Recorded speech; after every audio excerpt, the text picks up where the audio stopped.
YouTube, what's going on? YCImaging here with episode 2 of my Q&A series, and today I'll be asking the questions that you all asked. So let's get right into it without further ado. First question comes from Mr. Northside on Instagram, and he asks, what is the best computer and specs for music videos without any lagging? I'm assuming he's asking what's the best computer you can use when editing to avoid lagging. I'm not a computer specialist. I can't even pretend to be, but the computer that I use is the 2015 model of the Apple MacBook 15-inch, the highest ranked one. So it was around $2,500. It has 16 gigs of RAM, a 500 gig solid. I don't know. I'll post the specs up on the screen right now. This does an incredible job with editing. It does 4K editing pretty smooth, you know, no problems at all. I can't complain with it. So if you're looking to pick up a computer, you should probably look into this. Before I had this, I had a 21-inch iMac, and it was pretty old, it was like 2010, and it was fine for 1080p. But as soon as I got over into the 4K atmosphere, it was just like a no-go. I have to upgrade instantaneously. Make sure you pick one up if you need it. All right, next question is from Louis Arts on Instagram, and he asks, is white balancing important when shooting? And he also asks, what are your go-to lenses? Plus, what do you recommend for upcoming directors, GH4, A7S II? White balancing is extremely important. Make sure you get that right when you shoot. What are your go-to lenses? This is gonna sound crazy, but I only have 2 lenses that I shoot all of my stuff on. I have the Sigma 18-35 1.8 lens. I have a 50mm 1.4, which I don't even have in my possession. So I pretty much shoot everything on the Sigma. This wide, close, great aperture range. So if you're looking to pick something up, get that. What do I recommend for upcoming directors as far as cameras? Assuming he's asked between the GH4 and the A7S II. I own a GH4. I haven't tried out the A7S II, but I would bet my life that it's better than this. Not saying that the GH4 is bad, but the A7S is a full frame camera, and its still light capabilities are freaking amazing. Definitely get an A7S II over the GH4. They're obviously in different price ranges, but if you can afford the A7S II, get it, man. Next question comes from J&B Marketing, and he asks, when you film your music videos on the GH4, do you use autofocus when framing full shots? This is gonna sound absolutely absurd, but I didn't even know the GH4 had autofocus in video, so I don't use it. What I do is when I'm filming he's asking for when framing full shots. Full shots, I'm assuming he means wider. I don't know. Anyways, when I do it and I'm using like my Ronin or something where I want to move and get like real, real mobile with it, I'll stay within a range that I focused in. So if I'm like super wide out, I'll move wide out and then I'll focus before I start shooting. And then I'll try to stay within that range. But if not, if I want to go in and out, the best thing to do is just to have like a high aperture. That way, when you're moving in and out, not too much is going out of focus. You know what I mean? It's hardly noticeable. Everyone thinks I use autofocus, but I don't use it at all. So use those techniques when using it. It'll work out for you. The next question comes from Dream Loud Creations, and he asks, what directors do you look up to and what monitors do you suggest while shooting? Colin Tilley, of course. Jacob Owens, work ethic is amazing work. I like Jacob. Rex Arrow, I love like all the stuff he does for Mac Miller, like all the old school stuff. And it's cool that you can really see the progression in him just from when he started like to now. So Rex Arrows, Matt Alonzo does dope work. Alex Mazzari, Zach Fax, there's a bunch of directors, man. That's just a handful right there that I really like stay in tune and check out their work on the basis. I've actually only owned one monitor in my whole career, and I just got it. I haven't had a monitor since I started, but the monitor I'm using right now is the iCan DH5, and it's a 5-inch 1080p monitor, so it's really light and the quality on it's amazing. And it's not that pricey. It's actually around $350, I believe. So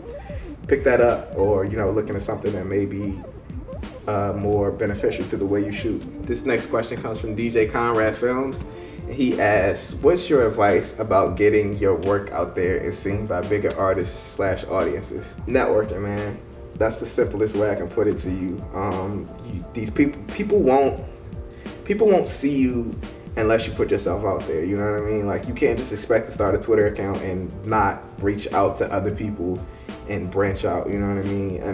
That's the simplest way I can tell you to do it. My work isn't out there, you know what I mean? So it's not that much advice I can give you, but that little bit of advice right there will help you a ton, and I'm sure it will. So just network, man. Talk to people, talk to artists, other directors, you know what I mean? Just let people know that you're there, you'll eventually run into these people. I'm telling you, man, the world is so small. Just talk to people, you know what I mean? Network, reach out to people, and you'll gradually grasp a bigger audience. The next question comes from Fourth Planet, and he asks, what equipment do you fully own and take out often for shooting? He also asks, how often do you rent out equipment, and what factors do you consider when it comes to budgeting and deciding what specific equipment gets rented?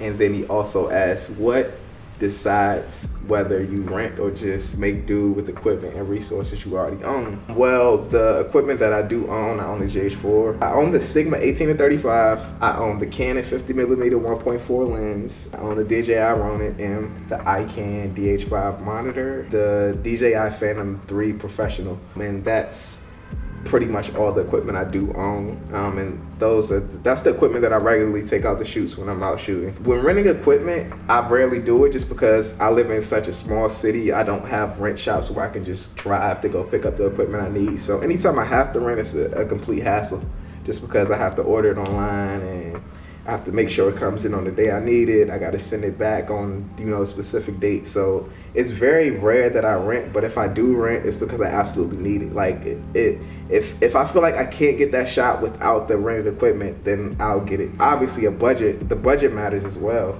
Like, you don't go into the money that you're gonna put in your pocket to rent out equipment.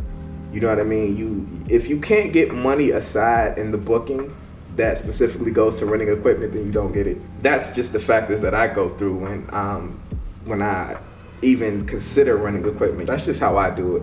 And I mean, a lot of the times I don't really need to rent equipment. I mean, the most I will need to rent most of the time is just lighting. I have a Ronin, I have a Phantom, I have a tripod, like a rinky-dink little tripod, you know what I mean? I have a little rinky-dink shoulder rig, just stuff that you can get it done with. It doesn't matter if it's the best.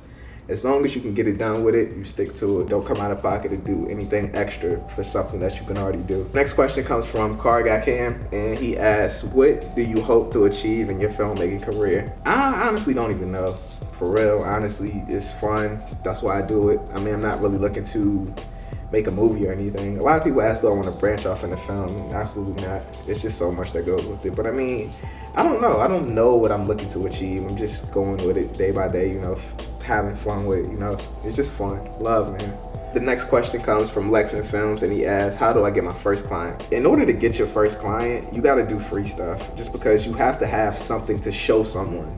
You can say all day to someone, oh, I can do this and I can do that, but if you don't have the work to show them, then why should they believe you? Just start tackling free stuff that you actually want to do though. Like, don't just go and do something that you don't want to do for free. Make sure it's something that you genuinely want to do. You tackle that for free, you make it good, you make it as best as possible, and then you have something to show someone. And hopefully you'll get a booking off that. And don't go into your first booking trying to milk the client. You don't have that much experience, obviously, if you don't have clients. So, just stick to a budget that, is as reasonable in a sense. Don't try to go into your first booking and make $1 million. Next question comes from Milla J, and she asks, what's your favorite brand of toilet paper? my personal favorite brand of toilet paper is probably Cottonelle. I think that's the one with the dog on it. That's my favorite one, but whichever one comes with the dog on it. Next question comes from, this is Graphic Films, and he asks, I have a couple questions with the Ronin M. How do you focus on frames when moving? Do you use autofocus? And he also asks, what type of monitor do you use when in the field? And he goes to end his questions with, by the way, great work. I appreciate it, man. Definitely appreciate it. Like I said, I kind of briefly touched on this in a few questions back, but I focus within a range that I know I'm gonna be for that shot, and I try to stay within that range. And another thing that helps me with this a lot is in-camera peaking. So if you don't know what peaking is, or your camera doesn't have it, it basically highlights on your screen what's in focus. And it's not pinpoint like on, but it gives you a general reference to know, all right, I'm too close or I'm too far away, you know what I mean? So just play off peaking, stay within the range that you're in, and if you're planning on moving in and out, just make sure you have like a wide angle and your aperture's pretty high. That way when you're moving in, you're not losing too much of that focus. I use the iCan DH5 monitor. That's gonna conclude my Q&A for this week.